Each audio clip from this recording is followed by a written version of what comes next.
anzanga nkhani pano njandani Jumbo ya Shoprite kale pomwepo tiziwe amuna wanga chiphephero bambo wake amolosoni mukutulukira pakhomo madzulo ngati ano muli chimanjamanja kwayu tere chonsecho azimayi anzanga anditsina phikaniro akuonani masana mu Shoprite mwatuluka ndi Jumbo mu Shoprite uno sidafike Jumbo ya Shoprite mwakayisiya kuti Jumbo inu ya Shoprite chikundiwawa mapeto nchakuti ati mu Jumbomo munaliso mapampa chonsecho ine paja ndasekesa uchembere zulumika 10 zaperepesekazo kalekale mudapakiramonso tizidole akutero ndinso timatoyi toseweresa khanda chonsecho mpanja mwathu muno tseka mawere wathu chitsiriza ndi uja kuphunzira using'anga ku Mozambiki uja mwenda nayo bwanji Jumbo ya Shoprite amuna wanga achiphephero bambo ake amolosoni abambo inu tunde achidzete mwamva inu ondondowala kuguna atangati kabementha musanchimwise mungantukwanise muchisena chakunsanje kwa sojeni toto ndaukanirani ndine mayi wa Dolika njinga yathu yakapalasa ndi idaduka mtanda mukulephera kuocheresa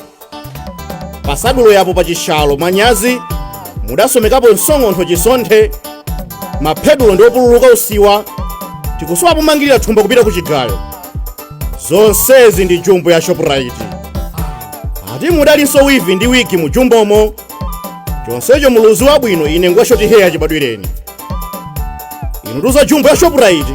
mundiuza bwino munena swachi wochita kudindula mawu woti kologeti mudagulira muwachiyani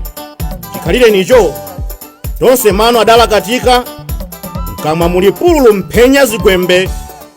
phanga lokhalokha nga khomo la uvuni mudakhala bwanji kodi azibambo mkazi wa kunyumba wa malumbiro kumangomugwirisa magobo au chinsamunda weresiki wachibwenzi ndiye kunchengeta mokwanira khala ngati wazizimba kodyesa ndondo chati anamase mpwani zilungwerugwe nti abathwa wachibwezi ndiye mpaka chule matama kuzipa opanga na likukuti wonyanyulidwa pa mtengo wa chikandankhuku zonse tundamva zandipeza kuti mudali nyama ya nkhumba mu Jumbomo pomwe ife paja ndi a 7 olemekezanso Sabata mudakuliramonso mayunisi ati enemo chonsecho tonse pakhomo pano ndi ayeyateyo ndalama mumazipeza ku Premier Bet koma kunkaizo sikuoneka nta tsoka langa nlogunda fupa ndidakwatiwa ndi chizereza chitadendekera dazi phi ngati za nzeru koma hola kwa ndine ndidayamwa la chumba ndinaliyani ine pakhomo pano kupanda mtukula pakhomo HIV AIDS ndilibe nayo nkhawa munandipasa kalekale ARV ndi awa ndikubwira ngati chimanga cha popukuni komano ndikuopa kuti kumene kumalowera Jumbo ya Shoprite mungakanditengerekonso coronavirus COVID-19